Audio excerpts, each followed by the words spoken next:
Right. Well, welcome everybody. So normally I do what I call a podcast 360 chat, but this is more of a special edition. It's well, my first live. So as you probably can tell, with all the technical, if we want to call them issues.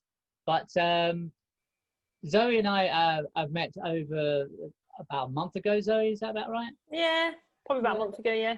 About a month ago.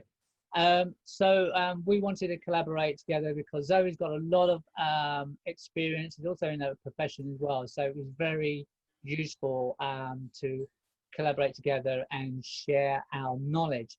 Now, on my side, just a little bit of what I have been doing over 30 odd years of being in the health and fitness industry, but I've also experienced infertility almost up to 5 years. And mine has, we've had 3 daughters now. So I'm giving you a short version of that, but just so you know that I've also gone through with my wife all the pains, the struggles, IVF and everything like that as well. But today is about sharing Zoe's story. And then also we're going to talk a little bit about fertility, how we can improve fertility, and also what we can tell young teenagers as well. That's an interesting thing because this all comes from childhood as well, and relationships, are they compatible, etc., etc. So Zoe, should we start with you, with your story and where it all began, I guess? So yeah, where did it all begin? So I guess I met my husband Matthew, and we got married in September 2011, and everything was going fine. And I was never really one, someone that really was desperate for children. I never really felt like, it was my life's calling to be a mother.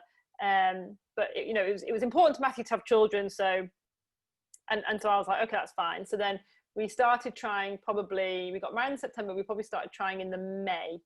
And I say trying, half-heartedly, and then nothing really happened. And then I was away actually, because I'm in the Army Reserve, so I was away with the Army in September, and I started getting symptoms which I thought were not quite normal.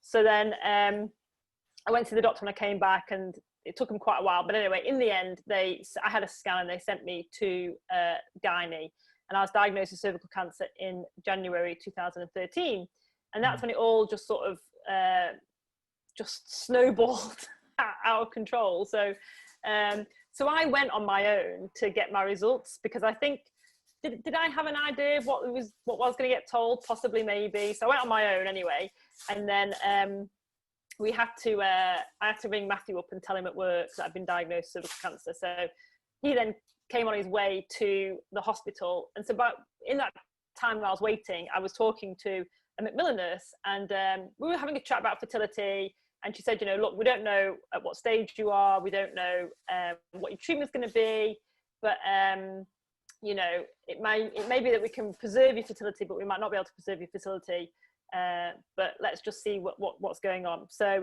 anyway, I can't remember in what order it happened, but it soon became clear from my scans that I had that I was going to have radiotherapy, and we knew that was going to instantly affect my fertility. So we asked for a referral to a specialist in Manchester at MRI. She's a doctor called Cheryl Fitzgerald, and she deals primarily with couples who are infertile due to cancer, either diagnosis or treatment. So she's really interesting. So we went on to her, and they were kind of like, the gynaes were a bit, not dismissive, but they said, look, just go along and just ask and see, just for your own closure, basically, and see if there's anything they can do. So we went along with kind of not much hope, but they said, yeah, we can do an accelerated course of IVF. So we left with a big bag of drugs, and we went home and did IVF. And then, we had to decide whether taking my treatment, delaying my treatment for cancer, trumped trying to preserve your fertility. So that was always a little bit of a conversation that you have to have. But I've got loads of friends in the medical profession, so obviously I tapped into their knowledge and their skill. And a friend of mine put me in touch with a lady who was actually an oncology gynecologist who had also been through IVF, and she was brilliant. In fact, I must contact her and just let her know where we're up to and what we're doing.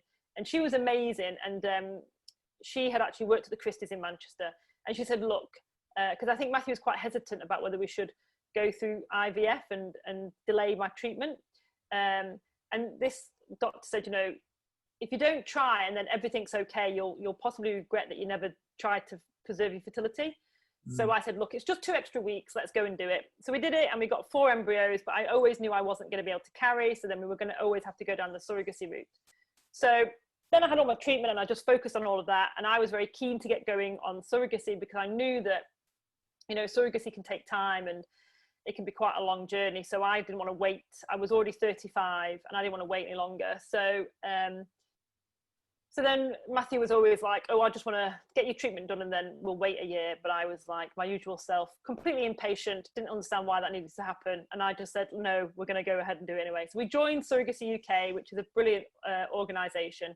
And yes, we joined there. And if you don't know what Surrogacy UK is, it's an organisation where IPs, intended parents, we all had these little abbreviations. So the IPs, intended parents, can meet SM, surrogate mothers. So we have like this kind of like diary board and everyone gets to know each other. We have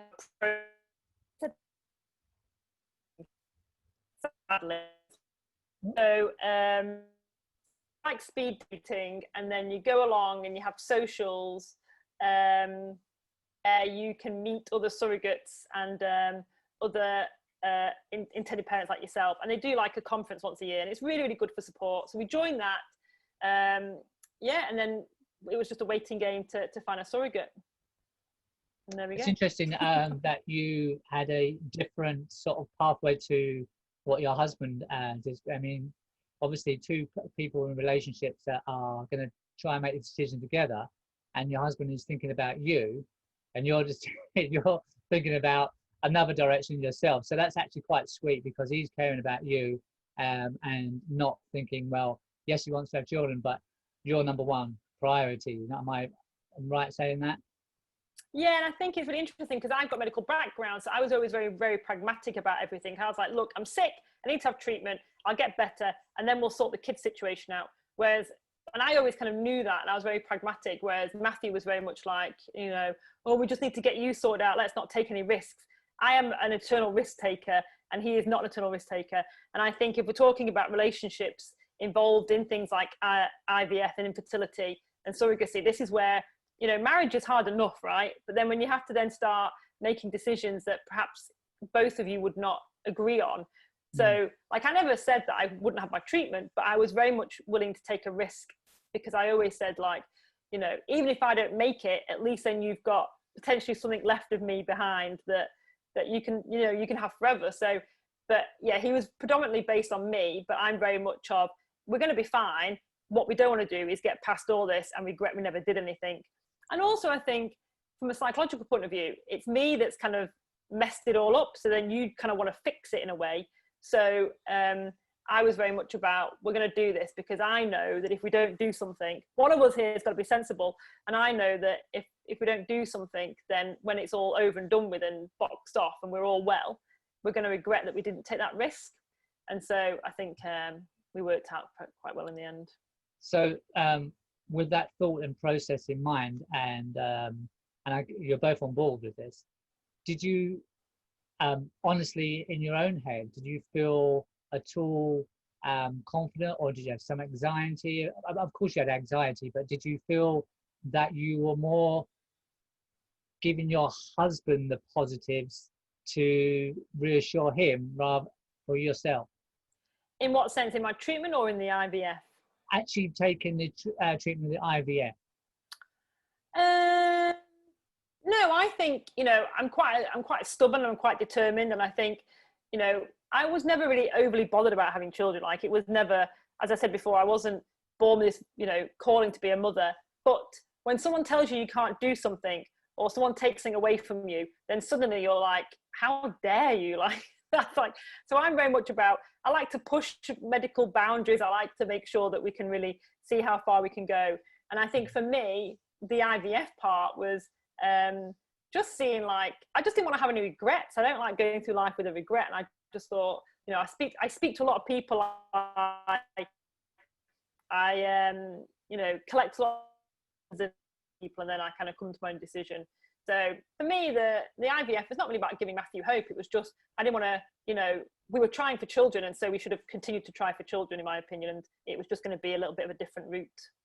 Yeah, I mean, for me, it sounds, you definitely had your nurse head on in this and that, and I think if I was your husband, I'd probably take it as more the dominance in that area, because A, it's your body, and B, you're in that medical profession, so he's going to have his little choice. But what about the IVF in respect that you're having cancer? Because obviously you're having treatment for cancer and you've got IVF. Were there any complications where it causes an issue with either or? That's actually really interesting, because we didn't speak about this when we caught up beforehand. And so what happened, because I had cervical cancer, I had a tumor in my cervix that was I think it was like 6 centimeters or something. Do you know what? It's really funny, isn't it? At the time, these things are like really important to you. And now 7 years later, I can't really remember the details, but I think it was 6 centimeters, and it was like, it had gone into my left side of my pelvis. And so it was uncomfortable. I had pelvic pain. That was one of the symptoms I went to my GP with in the first place, was this intermittent and then constant pelvic pain. And so I had symptoms. And then of course, when you go through IVF, when you don't even have a massive tumor in your cervix, when you go through IVF, I'd never been through it before. Some women will tell you that it's quite uncomfortable, and they get quite swollen, they get quite bloated, and their ovaries get big, because of course you're overstimulating your ovaries so that you can collect loads of eggs, because we were doing egg collection. So that was uncomfortable. That was really uncomfortable. And I remember waking up. I mean, I've got quite a high pain threshold, but I remember waking up, and I famously say to Matthew, IVF didn't affect me. Like, I was totally cool. Like, I wasn't emotional. Like, I was absolutely fine. I had a complete grip on it all. And he said, no, you're not. You're absolutely off your rocker. He said, I remember on the phone, because what happened was I was under the fertility clinic in Manchester, which was Care Fertility. Care Manchester, which is a private IVF clinic. So we were under them, and I was having to go in and have scans to see my follicles. And then they measure the size of your follicle, and you see, they know by the size of it whether it's mature or not, and whether there's an egg in there. So I went and had a scan, and they said, we haven't got as many as we want, so we'll just a few more days, and we want them to be a bit bigger, so a few more days. So that, coupled with having a tumor in your pelvis, began to just get a little bit too much for me. And I remember taking some tramadol, and oh my goodness me, never again will I take tramadol. Like, I thought I was going to die. It was unbearable. And I remember being on the phone crying to them, going, I just want you to take them out. Like, I can't cope with it any longer. So maybe my perspective of me being completely in control of my IVF and not being affected by the hormones perhaps is a different perspective of what Matthew was dealing with. But yeah, the whole kind of like injecting and all that stuff, not a problem. Like, I'm a nurse. It was absolutely fine. I just got on and did it, and it wasn't a problem. In fact, I found the whole thing quite interesting from a kind of medical research point of view. But in regards to having a gynecological cancer at the same time as being stimulated, yeah, it was not particularly pleasant. And and the other thing that actually resulted from this was, when they do pelvic radiotherapy, you have to go and have a scan, and then from that scan they do all the measurements about how much radiotherapy you're going to have and where they're going to aim it and all this. And it's really technical and really physics and lots of maths and stuff I would never understand. So I was going to have a scan, and they said to me, oh, we can't give you a scan now because you've got enlarged ovaries. And so when we scan you, your ovaries are going to be big, and then they're going to go down in size, and all the measurements are going to be off. And so we're going to have to delay your scan. And I've, got this plan in place, for anyone that's been given a cancer diagnosis, or any kind of, bad news in regards to their health. The one thing that you want is a plan. And once you've got a plan in place, then actually you kind of feel a bit more confident about what's happening. So we had this plan. I had a start date for my radiotherapy, I had a day for planning, everything. And then they just suddenly turned around to me and said, oh yeah, we're going to have to delay your planning scan, which I knew was then going to delay my radiotherapy. And I was already 2 weeks behind. So I was really angry, because at no point had they ever said to me, by you going through IVF, was this potentially going to delay your scan and delay you starting treatment. So luckily I'd made friends with I used to work at the hospital as well, which I think, may have handy. It was handy, because I knew kind of what buttons to press and where to go. And so I emailed the clinical gynecology specialist in this. I said, look, you know, I wasn't told at any point that this was going to delay my scan and blah, blah, blah. And basically I want to start. And so, and they just did, they just scanned me and it seemed to work. But I guess that was the other complication of going through IVF whilst being actively with cancer at the same time. Yeah. Okay. Well, I mean, so we've got part of that journey before we go into surrogacy. I'm interested to know in your own words, how your relationship had been before and during, because obviously not only are you going through IVF, you are now dealing with cancer. There's a lot going in your head, and as we know, it's the woman's body, so there's a lot more for them to deal with, and the husband has got a lot more to actually understand what they're in the communication now. So, do you feel your relationship developed any differently during the time you were going through treatment and IVF?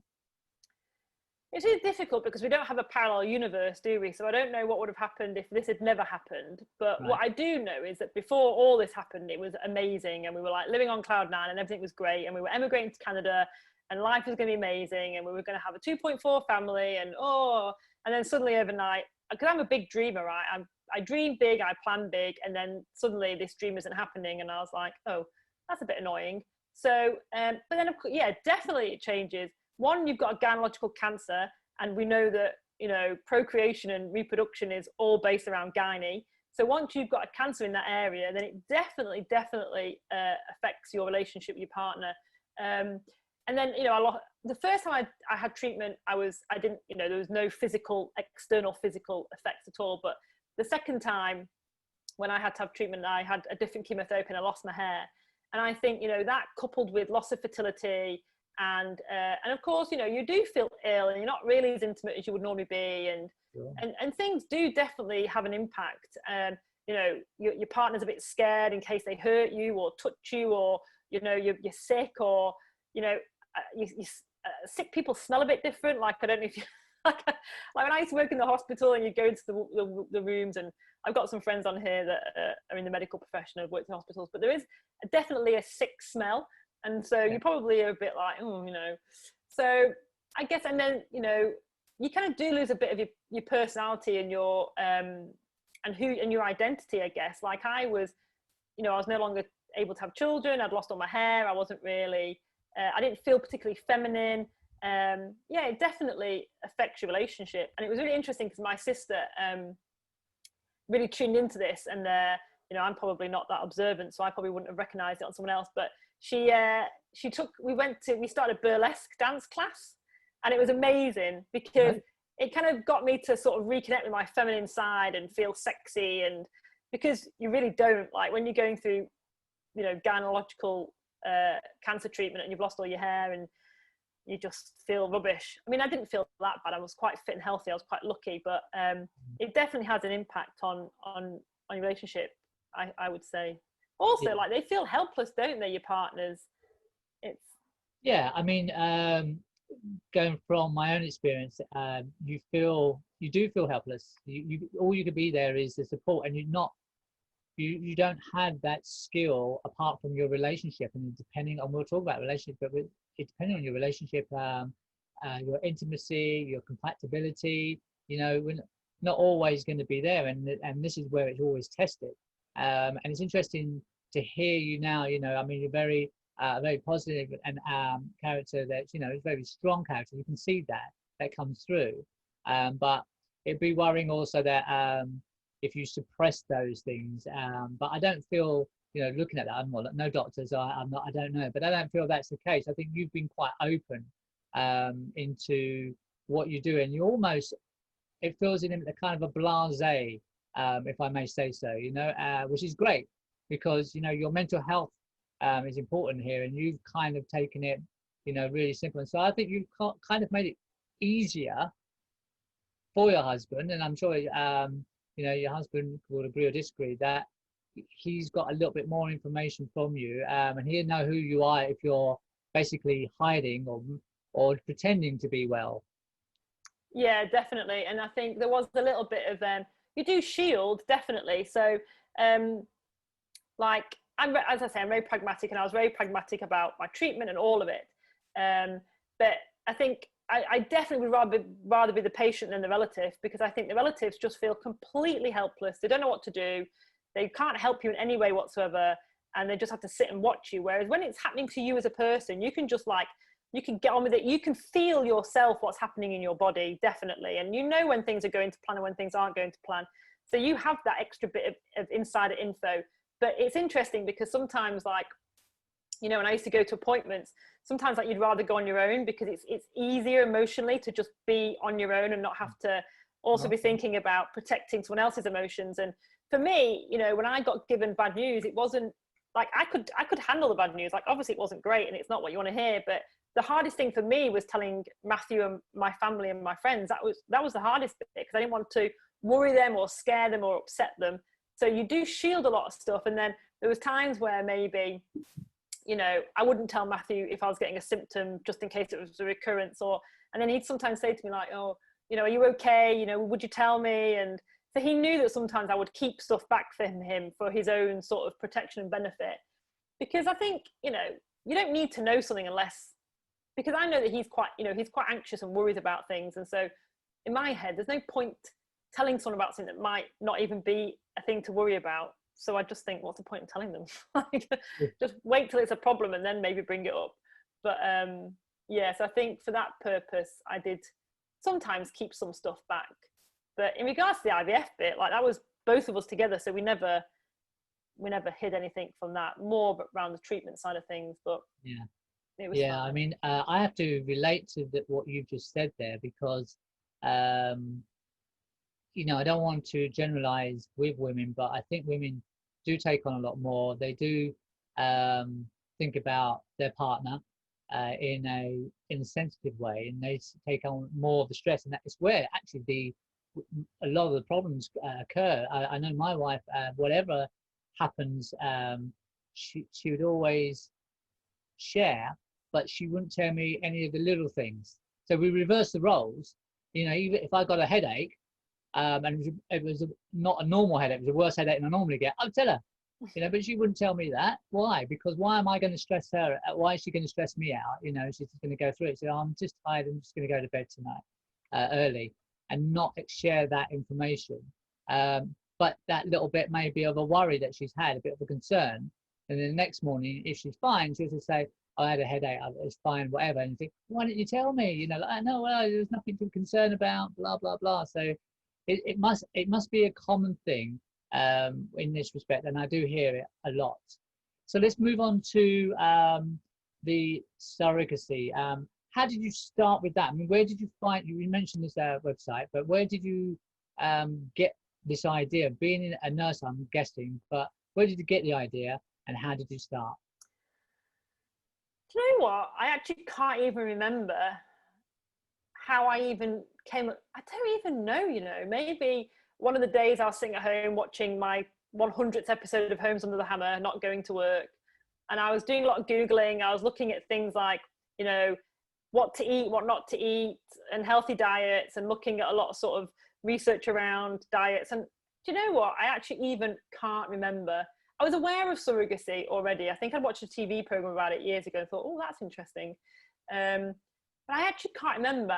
And I must have just found Surrogacy UK by just Googling them, because there's quite a few surrogacy organisations out there. But so I looked at a few of them, and I used to show Matthew, like, I'm not interested. I want a year off. And I'm like, okay, well, I'm just going to forge ahead anyway and not bother waiting for you.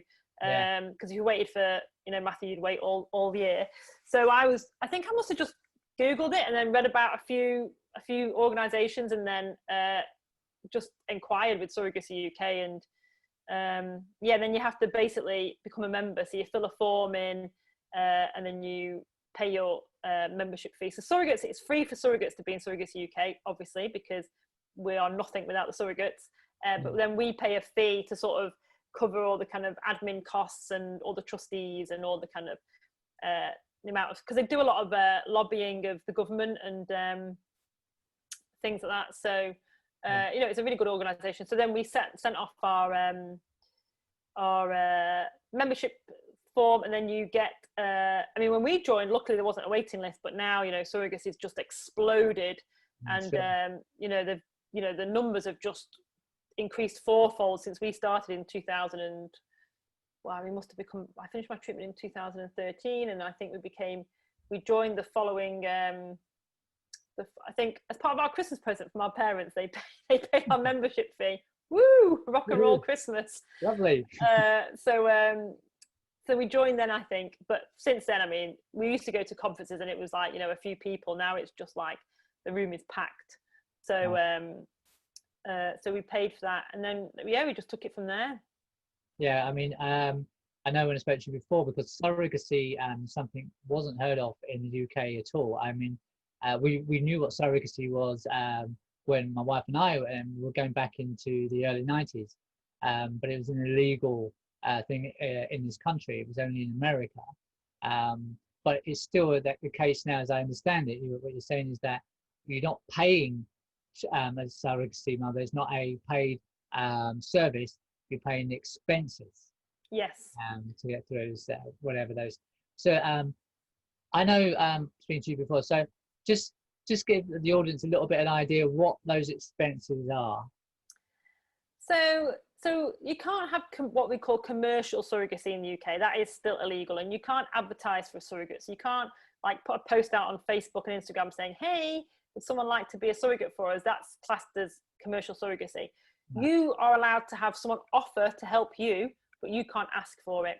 And then the expenses are things like, you know, childcare. So if the surrogate mum has to attend the hospital appointment and she's got childcare needs, if the surrogate mum has to take time off work and she doesn't get paid, so it's loss of income, or petrol and travel expenses to and from appointments.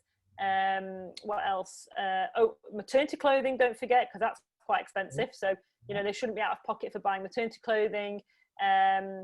All the kind of like essential sanitary wear that they need. I don't know why I did this. But what else?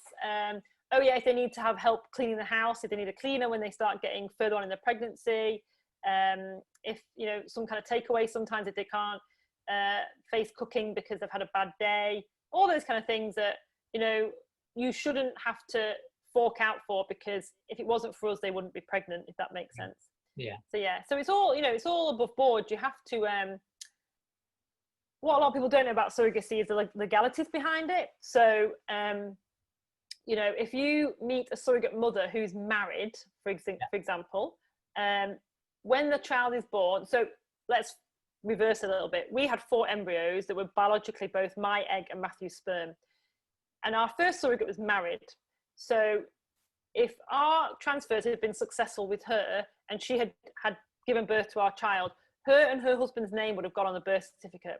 Even though genetically and biologically that child is nothing to do with them, the law states, because it's a birth certificate, not a parent certificate. And I think a lot of people forget about this. It's an actual birth certificate. So all they are interested in is who has actually birthed that child. Yeah. And it certainly wasn't me, so my name won't be going on it. So her name would go on it and her husband's name would go on it. And then you have to go to court. You have to wait minimum of 6 weeks. And then you have to go to court and you have to apply for a parental order to then become legal guardians of the child. So up until that point, for those 6 weeks, that surrogate mother is the legal guardian of that baby. So that can cause a lot of problems. And Surrogacy UK are really lobbying the government to change the law. I've heard some really horrendous stories, like, you know, babies that are born prem that need to have medical intervention in the hospital. The surrogate mum has to sign the form because legally she's the birth mother and the legal guardian. And even though biologically that child might have no connection with her, the biological parents can't sign the documentation because they're not the legal. So it's all really, really mixed up. I can see why it's there, but it's really, really mixed up, and it's things that a lot of hospitals aren't used to, they're not prepared for, they don't understand it, they've never come across it before. We've heard of situations where the hospital staff won't allow the intended parents to carry the baby out of the maternity unit. They hand the baby to the surrogate mother, and then they have to, you know, hand it over in a car park, like some kind of like, you know, seedy drug deal. But then you hear other stories where hospitals are completely on board, they completely understand it, they completely get it, and they're really, really sensitive towards the situation. But yeah, there's a lot of learning to be done, I think, amongst my profession, because they just don't come across it very often. And so that's, I don't know how we got onto that. I think we went off on a bit of a, oh yeah, because, how did we get onto it? I think. Well, I asked you the question about the actual, well, you mentioned the legalities of it. And so Yeah. that was, what is the, what was involved? And this is exactly the expenses, that's how we got onto it. So when you go to court, you have to, the surrogate can be asked to bring all her receipts to show what it's been spent on. So you can't just like buy a surrogate a car and say, there's your gift for, you're not allowed to gift. So it has to still be bona fide expenses. That's how we got onto the courts. Okay, I thought, how do we get to this bit? Unless they have to drive them to you. You buy them a car to drive them to you. Yeah, no, I still don't think the courts would see that favourably. Wow. Yeah. I mean, for someone, I'm guessing most people here will not know much about surrogacy. I certainly didn't. It's interesting with the process of when the child is born. And it's not just about the legalities, but it's that emotional part as well, isn't it? Because the attachment becomes for the person. Can I call her mother? I don't know. But for the person who gives birth to the child, there's going to be it's going to be some kind of attachment, and I guess this is where the complication comes in. And I'm thinking, you're saying like sometimes that, is it 6 weeks? Did you say? Did I hear it correctly? 6 weeks. That's a long time to develop a relationship. They don't keep, no, the baby doesn't stay with them. Ah, okay. No, you take the baby home. That's what the whole car park situation where they're handing it over. No, the baby goes home with the intended parents, but legally, like if anything happens, for example, if there was like a safeguarding concern, then the surrogate mum would be the one that would have to answer to that. Or if like, the baby was born, there was a hole in the heart and they needed surgery, it'd be the surrogate mum in those first 6 weeks that would have to sign the consent form. The baby doesn't stay with them. God, no. They'd be like, get that baby away. They're not interested. They don't want the baby. The baby stays with the intended parents. Okay. Well, I'm glad I asked that question, because that was maybe it was just me that misunderstood that one. No, it's fine. Yeah, loads of people. And that's really interesting as well, that people that aren't familiar, like we've lived and breathed surrogacy for the past 7 years, and all our friends and family have, and they're probably bored to the back teeth of it. But this is another thing that a lot of people who are maybe naive to surrogacy are always a bit like, oh, are you not worried that they won't give the baby up? And, when you speak to surrogates, like you should get a surrogate on this podcast, because I'll tell you, they're really interesting to speak to, because they really despise it when people say that. They're like, give the baby up. It was never mine in the first place. Like they go in with the mindset, like this child is never mine. It wasn't mine. It never will be mine. This child belongs to the intended parents, and I'm merely just babysitting this baby for them because they are unable to do it. And so, surrogates really hate it when people say, oh, you're worried that your surrogate won't give up the baby. And like, ultimately what people don't, we never worry about that, because in Surrogacy UK, it's very much about building friendships and trust amongst surrogates and intended parents. But the flip side of that is, if you ever say to people, well, does the surrogate worry that we actually won't take the baby?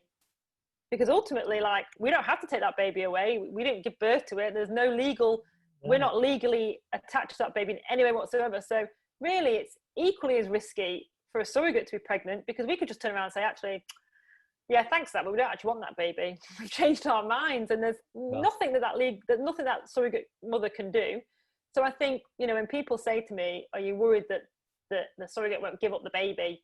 The surrogates are taking a risk too, because they have to trust that we're actually going to take the baby. So it's very much a mutual trust relationship that happens. Oh wow! Well, I mean, I think we've now got a really good idea of surrogacy. Yeah, I certainly have. It's a very complex one. There's different types of things that are involved in that, legalities and emotions. Even though I like that attitude where they mentally are preparing themselves by being just the vessel. I'm the vessel, really, isn't it? I'm the vessel for somebody else. So I'm the vessel for this child, but the parents are these couple here. I do like that that used to go in. I mean, you see films, don't you? I mean, you know, the only time I've ever seen surrogacy films, it's always a complex. Juno. Yeah, yeah, and it's always the same, isn't it? Where they kind of like, and then the person who is giving birth to a child changes her mind. You know, and that's like, oh my goodness, you know how devastating it is. As it was, don't obviously show this in films, but we all know that you know this couple who, not only have gone through hell, you know, with all these other things they've tried, you know, infertility and IVF, what else they've done, and surrogacy is kind of your last and ultimate you know, attempt to have your own child, and then go through 9 months of pregnancy. The person to turn around and say, "I'm keeping the baby," is just, I couldn't even imagine, you know, that something like that had happened. But you kind of reassured me that that's not where we are now, and that's where it's very different in that industry. So of course, not everything's 100%. I think that's where I'd say, you know, if anyone's interested in you know, going through surrogacy, to definitely join an organisation, because whilst there is no, you know, there's no legal contract like there is. I don't even know what the legal contracts in America are, but there is no legal contract in the UK. So when you go to your IVF clinics, again, it's really interesting. So the IVF clinics, they're kind of getting the head of it around surrogacy, especially in Manchester. You know, we have quite a large gay community in Manchester, so there's a lot of surrogacy goes on. So they're really kind of clued up and into it. So so they do understand it a bit more. But whenever you go, they always say to you, so we get counselling, and the surrogate can get counselling if she wants, if she wishes. Most of them, you know, hang out with all the surrogates, and they're completely on board with it. And they also, when they join Surrogacy UK, have an intro meeting and all that kind of stuff. So, but it's really interesting that oh, I forgot what I was going to say now. But about the understanding of, oh, I forgot what I was going to say now, because now Matthew just walked in. Yeah, you said the surrogacy it's interesting where they go with it, and the legalities. Oh, that's right. So when we go to clinic, they always say, "Oh, have you had the legal advice about your surrogacy?" And we all just go, "No." And then they always go, "Well, we recommend that you have legal advice." And we go, "Okay." And the surrogates are like, "Yeah, whatever," because we know that. I mean, there are some surrogacy lawyers that are probably raking it in, but the fact of the matter is that you know, in the UK, you could have like a legal contract written up, but it absolutely has no power in the court of law whatsoever. Right. So there's no point wasting your money on it. You know, surrogacy is expensive enough without having to pay whatever for a contract that's not worth the paper it's written on. So so there's that side of it as well. But it's really interesting too when you go through surrogacy, because you go with a plan, right? And you have this vision of what's going to happen. So we had 4 embryos, and so our surrogate would be host, and it was always like, oh, we'll do our 4 embryos, and then and I said to Matthew, like, will he ever do egg donation? He was like, no, I'm not interested. It's too far removed. Egg donation is too far removed. And we were like, okay. So we did 3 transfers with one surrogate who'd already been a surrogate before, and it didn't work. And also, you know, these surrogates have had kids before, so that's another thing that keeps you quite confident that they're going to hand the baby over, as it were, because they've already got their own kids. They don't know any more screamers running around the house, so you know that they're going to hand them over. So so the first surrogate we did 3 transfers, and none of them worked. So we didn't want to use our last embryo with our surrogate, just in case there was kind of some, I don't know, crazy incompatibility that wasn't working. So then we ended that journey, and we were very lucky to be offered help again by another surrogate who had never met us and just picked us off our profile, and she was amazing. And so we did our last biological transfer with her, and Matthew was always like, no, I'm not going to use an egg donor, I'm not going to use an egg donor. And I said, well, this is by the time 2 hadn't worked already, and I'm starting to think in my head, okay, we need to start planning for the next step. Like, we've only got 2 left, you know, what if they don't work? Let's get a next step. And Matthew's like, no, we can't think of the next step until we finish this one. And I'm like, but, you know, we need to just start getting it in place and getting it, you know, organized. But he was very much like, let's finish this one. And I said, you know what, when you've got no embryos left, I think you might change your mind, because like I know that I'm infertile and I can't have you fertile. He's not embryos left, and then you're not wanting to have an egg donor, you want to adopt, then suddenly maybe that need to have a biological connection with us take over. And funnily enough, we used all our embryos, none of them worked, and we went and had an egg donor in the Czech Republic. So again, it was Matthew's sperm, but an egg donor egg. And so your goalposts begin to move massively as you go through your journey. When one bit doesn't work, and then you think, oh, I need plan B. Oh, plan B is not working, now we need a plan C. So your goalposts move, and I always knew that goalposts were going to move, and I was prepared at every step. I was looking ahead to the next. I was like on plan blinking K. I was like, okay, but Matthew was just this one plan, and I've got to see this through, and I can't even think about the next plan. I don't know if you thought he was going to jinx it or not. I really don't know, but well, it's probably it's his way of processing it and getting through. You know, your journey is you're still in the middle of your journey, right? Yeah. So now what happened was we did another 3 transfers with our second surrogate. So 1 of our own embryos and then 2 with an egg donor, and they didn't work either. And then we were like, okay, now what do we do? Like, I'm getting on, I'm 42, I'm 43 in October. I know it's blooming hard work being a mum, and I didn't want to be running around when I'm 45 looking after a kid.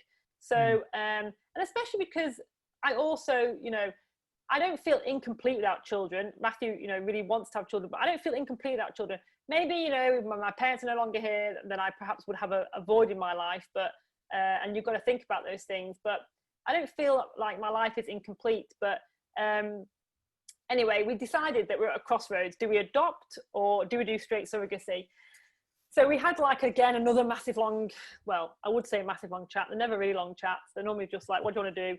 Normally when we're in a car driving, because it's the only time I can get him to actually listen to me and not wander off or be playing a computer game. So so we had like in and out chats, and we looked into adoption, and we contacted a few places, because I remember actually our 6th transfer with our second surrogate, it was her 3rd, but our 6th, we actually got a positive. And we were just like, we were just completely shocked. Like, we didn't expect it. We had no idea. We were like, oh my God, like this is truly, like this is not real. And then 2 days later, she started bleeding, and we knew that that the pregnancy wasn't viable. But I remember at the time when we got this positive, and we were so close to our second surrogate, because we'd spent 3 years with her and her family, and you become really embedded with them and then with us. Anyway, I remember when we got that positive, this overwhelming feeling of like just utter relief that finally our life that had been in limbo for the last 6 years was finally going to be able to move on. We could just no longer be this couple going through surrogacy. We were either going to be forever a childless couple, or we're going to be a couple with a family. And I think the feeling of utter relief was amazing. And then for her to then, you know, not be able to continue the pregnancy 2 days later, I was just like, right, that's it. I'm going to just adopt. I'm sick of this. And I was ringing adoption agencies, and again, Matthew was going, do you not think you're being a bit hasty? Do you not think you're going, you know, it's a bit too soon? And I'm like, no, I just need to go to the next thing. I always have to be on the next project. Like, I can't sit still and just mull it over. Like, there's no time for that. Yeah, there's no time. Like, just get to the next thing. So then we had a chat, and we thought, okay, and we were going to go down the adoption route. And then I got a message from another lady who we'd met actually 4 years previously on an independent Facebook group, so not part of Surrogacy UK. And she actually messaged me. We met 4 years ago. We really liked her, and we were, you know, keen to go and be in a team with her. But she actually went off and helped another couple, and we were like, okay, that's fine. But me and her have always stayed friends on Facebook and always like just commented each other. And she actually reached out to me and said, how's your journey going? Where are you up to? And I said, oh, it's not going great. We've just had our 6th and final transfer. We're not going to go to any more clinics. We can't afford it. It's so expensive. We're going to adopt. And she said, well, I'd like to help you. I've always wanted to help you. You've always been like on my radar, and I'd happily do straight. So for those that don't know about surrogacy, if you're using an embryo that's transferred, that's a host. If you're using your own egg, so the surrogate uses her own egg and we just do insems at home, then that's classed as straight surrogacy. So a little bit more of like a head mess. You've got to like get your head around it a bit more, or you do what I do and just don't overthink it. and just get on with it. And so we're now with a lady who's going to be hopefully a straight surrogate for us. Yeah, and that's where we're up to, because we knew that we weren't going to go to any more clinics. So expensive. In the UK, our experience of them was not very positive. They overcharge you for everything. You get charged. You know, it's a bit like when you get married and you go to ask for makeup. If you were just going to a party and asking for makeup, it'd be like 50 quid. If you're getting married, then suddenly your makeup's 150 quid. Well, surrogacy is exactly the same. The same procedures, the same everything. They just like whack on an extra 500 quid. And it's really like, you know, that's what kind of annoyed Matthew probably more than anything, was this kind of discriminatory sort of treatment of people going through surrogacy, because we don't get it on the NHS either. We're not allowed. NHS don't cover surrogacy, so it's expensive, and you have to at some point give yourself a deadline or draw a line and say, you know, how long do we do this for? So yeah, you know, I mean, you have to be prepared, don't you? You've got to be prepared for not only emotionally but financially. Yeah, oh definitely. And then of course, as we spoke about before, there's always that choice of just being childless, right? And the whole society's view of people being childless, which I find fascinating. Yeah, I know it is. And we're going to talk about that in a second. So we wanted to hear your story, and I'm sure everyone will share with me by wishing you the very best in your journey, and we definitely want to hear the great news that's going to happen, right? Yes. Well, let's be positive, Stephen. Absolutely, absolutely. And as you said, I mean, we talk about with or without children. Everybody who is going through this right now or planning to have children should always have a plan. This is not plan A and plan B, but it should always have a plan or a path that's with and without children. It's always been something I've been passionate about for that, because especially girls from a young age, they are put in their heads about that children is part of their lives. They get to, I'll give you an example, usually mums, or they say mums, when you grow up and have your own children, so that's in their heads already. If you grow up and you have your own children, so you're thinking, I'm having children. And that's, we've got to change that kind of subconscious thinking now, because once you've got that in and the adult becomes an adult and can't have children, they now automatically feel inferior, or they feel less than, because that is what they were known as, that they should be having children. And it might not have been, it's like you, Zoe, you're very a different kettle of fish here, but it might not be it where someone's going to, well, if I'm going to have children, I'm having children. If I don't, I don't. It's one way or the other. And I know it wasn't your choice at the through this IVF. But I mean, IVF is an interesting. I find IVF a very tough one to go through, because IVF, as we know, well, most people will know, it has approximately 29% successful rate. And when people look at IVF, they look at it as a last resort. And I kind of see it as a puzzle. The IVF gives you all the corners of a puzzle. You have to fill in the middle part. And what I mean by that is, if you're not emotionally there, if your relationship is not emotionally all together, and you're not supporting that IVF, then it's not going to be as successful as you want it to be. And I truly believe if you had all the pieces to the puzzle, that percentage would actually go up. So you need, holistically, you need to be there to complement IVF. If you want to complement IVF holistically, either way, whichever you see it as. And I think we certainly get into a desperate stage where IVF is, and you rely on the medical side, and then we come to that automatic thing is that, oh, doctor, yeah, they'll solve it all for me, and you hold on and you wait, and you become very you get anxiety, and then of course we know now that anxiety and everything else causes an imbalance in your hormones. So you're already starting off in a really sort of like in a zero position to where you are. So it's very difficult, challenging. So what I'm getting here is, as a child, if people are listening who've got children, have awareness of what schools teach at school. That's what schools are teaching in their sex education program. It's not much. It's not much because it's about sex. It's about someone getting Consent. Pardon? Consent. Consent. Yeah, they're adding all of it. Yeah, absolutely. Yeah, and these are all very important things, but they need to complement it regarding periods, hormones, and it's not just for women. This is for men as well, because unless you've grown up with sisters or your mother is very open, men don't understand the concept of women. And in a nutshell, you grow up in a different. We're definitely like women are from another planet to men, because we grow up in a different attitude. We don't get told about having children. We don't. They say, oh, when you grow up, have your child. I mean, very rarely that's going to be the case of being said to you. Mum will say things, but Dad would also say what has come from his dad, and it just keeps going on and on and on.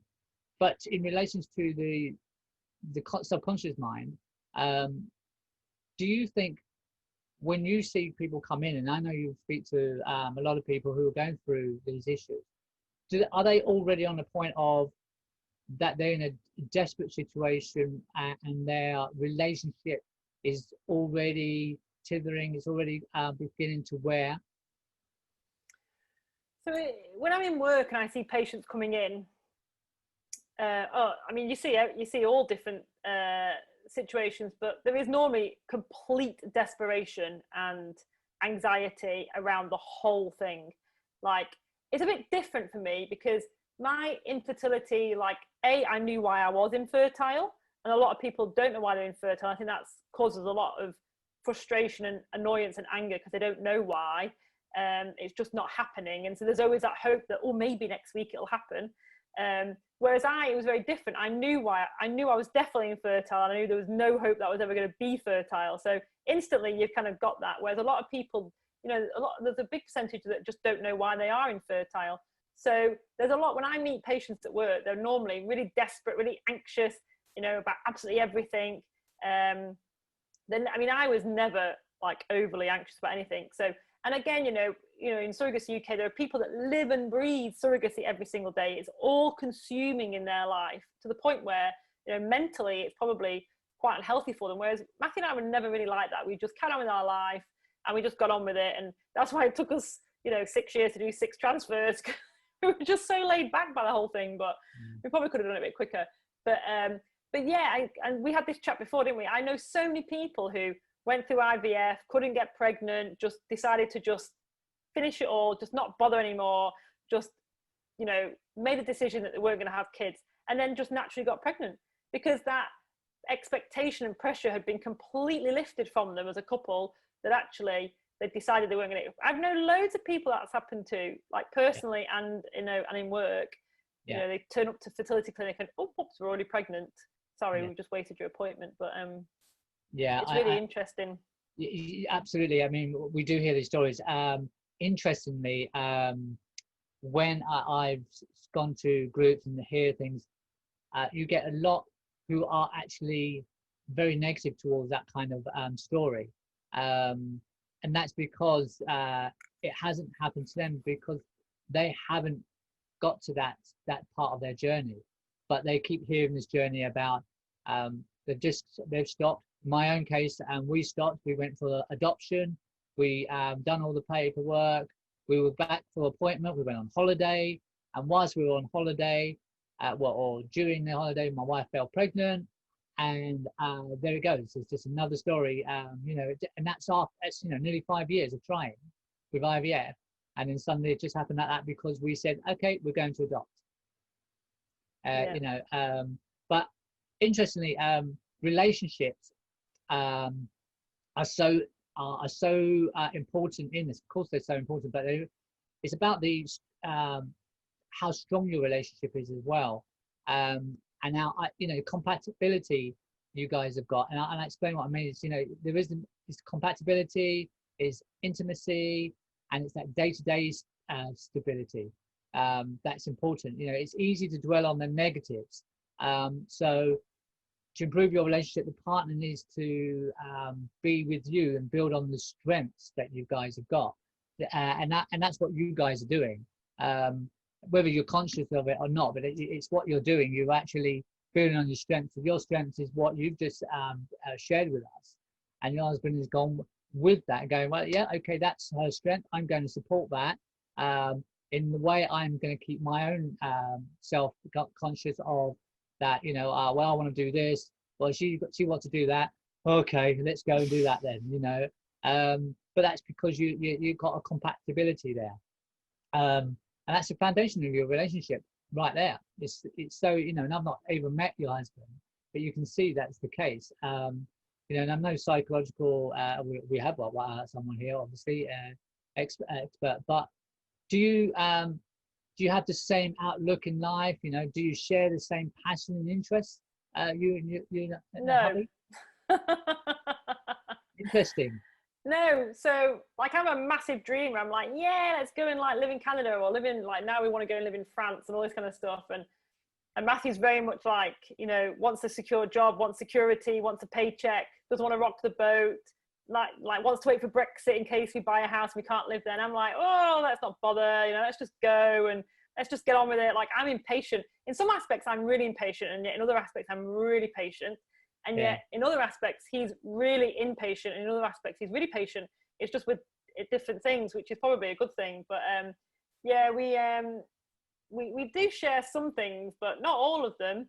And, it does drive us insane sometimes. But, these kind of things can make or break people, I guess. And a lot of relationships don't survive IVF and surrogacy. But I think, the way I look at it is sometimes I feel a bit sorry for people that are just going through IVF, that haven't had this tragedy around their infertility.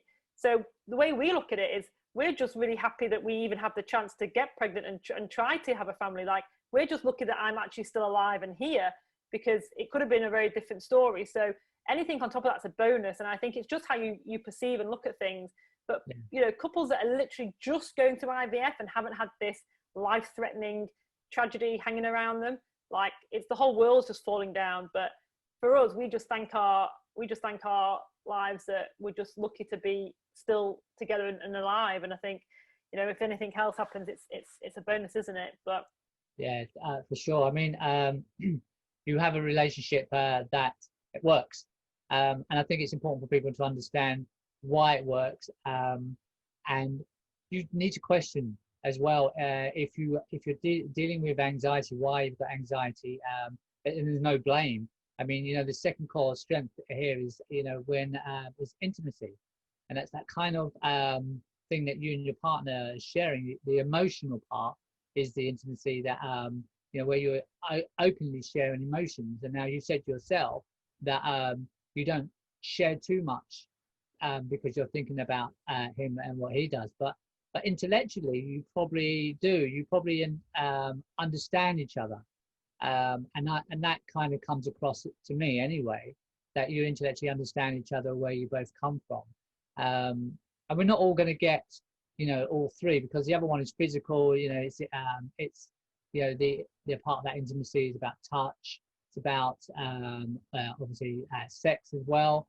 But it's the intimacy part there. We're not all going to be able to be great at any all of them, but I'm automatically kind of seeing the magnet of that, the intellectual part by what you've told me is where it sounds strong. And I'm not going to ask you any personal questions, but would you kind of agree with that?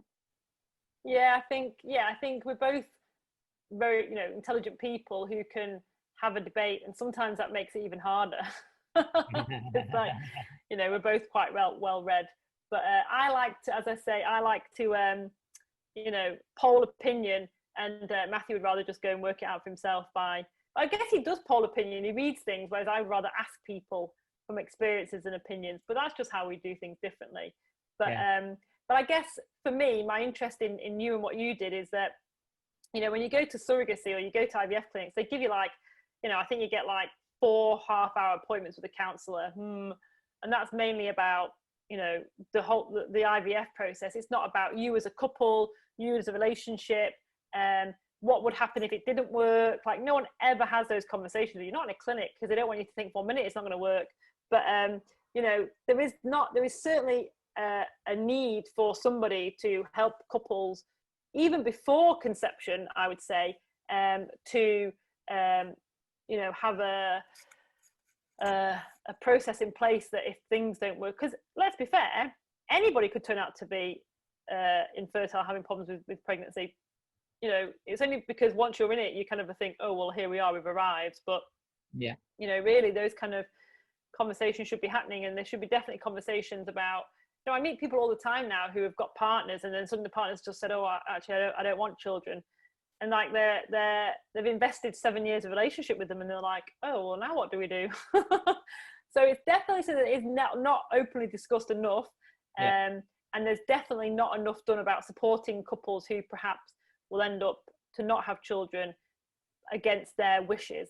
People are making a conscious decision to not have children, that's fair enough.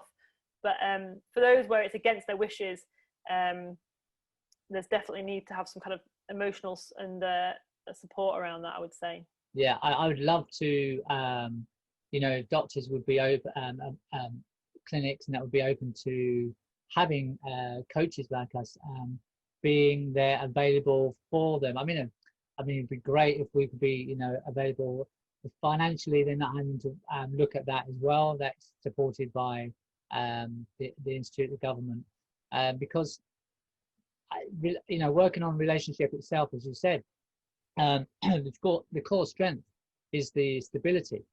You know, if you don't have that stability, if you don't look at the areas that you need to work on or identify them, you're already losing that battle, if we want to call it that. And that's before you even start to go towards IVF. I'm just talking about that natural, holistic way. You know, relationships are, it's extremely important to have the stability in relationship. Would you agree? Yeah, with or without problems with fertility. Yeah. Yeah, absolutely. You know, it's not sustainable without it. So it's kind of, although it may seem obvious, when you get into that kind of infertility, or you're just in that struggle, especially in the first 6 months, and then you start to get those doubts of thinking there might be something wrong, and that's already putting a negative because you're using the word wrong. There's nothing wrong. It's just that there's something in the connections that are not combining together. You know, the balance is not there. I mentioned about a lady who is an expert with hormones and periods, things like that.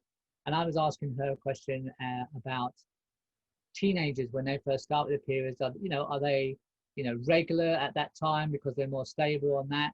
And they're not. Not all of them are. And it was interesting because I thought, well, yeah, of course they're not, because teenagers are raging hormones are going off here.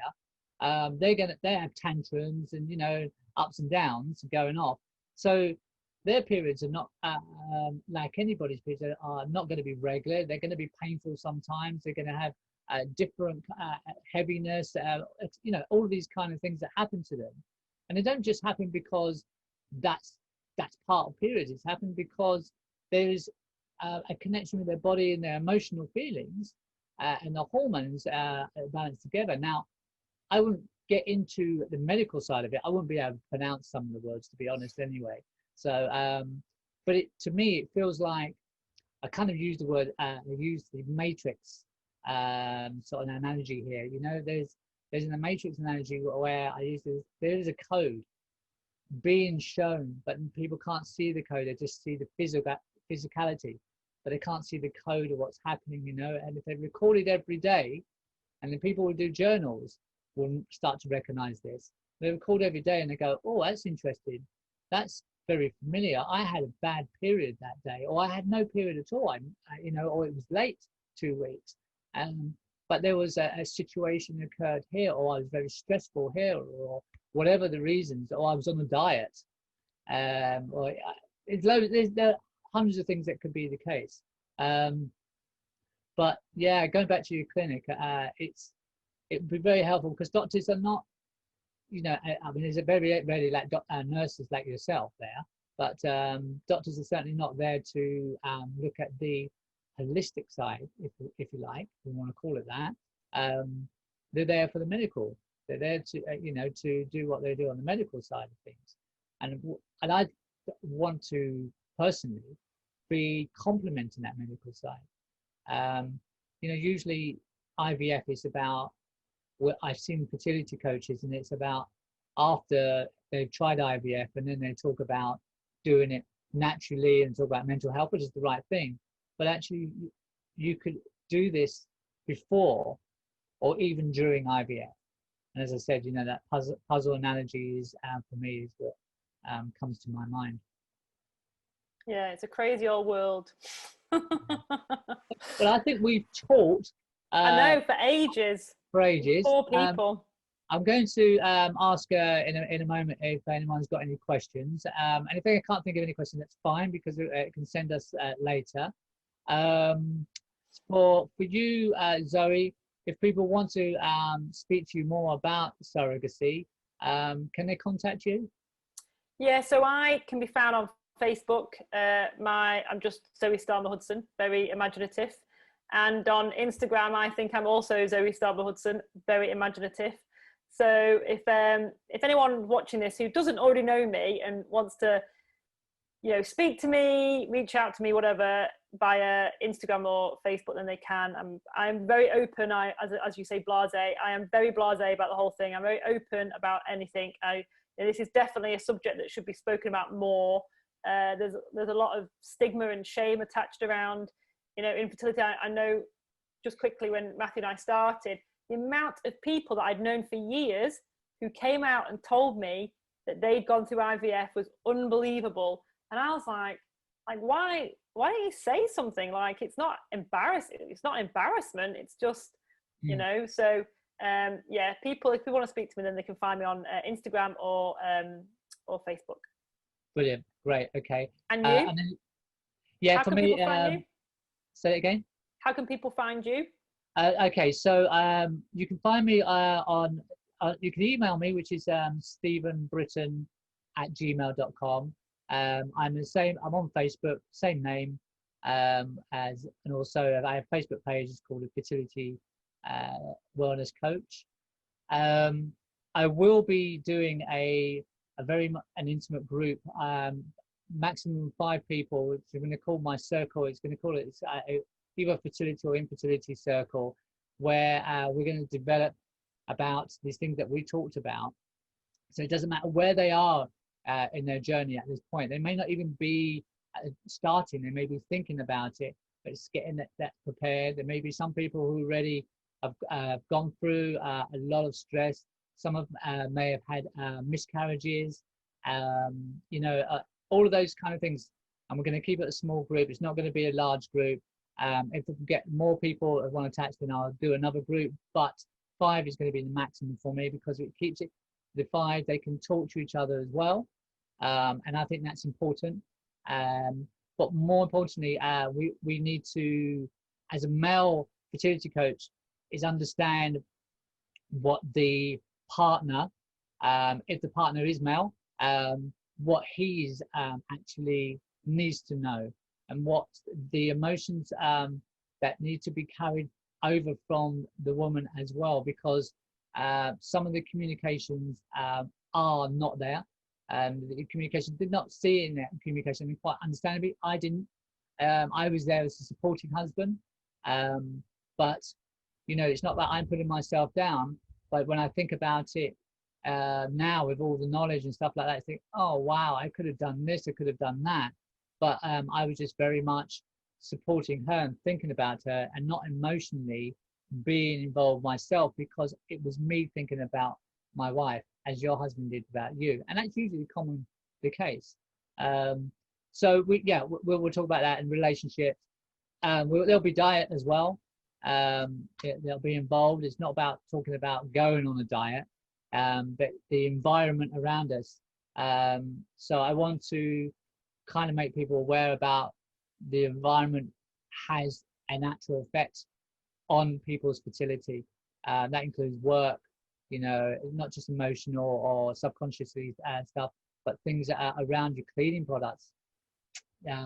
These kind of things, the air that you're smelling. I know, and it's not going to be complex. It's just going to make an awareness, things that you might have control and be able to change. But more importantly, be able to educate others as well, because I think it's important that young children should learn more. And like I said, if there's any mothers out there, talk to your children, and especially if you've got boys. If you're a mum,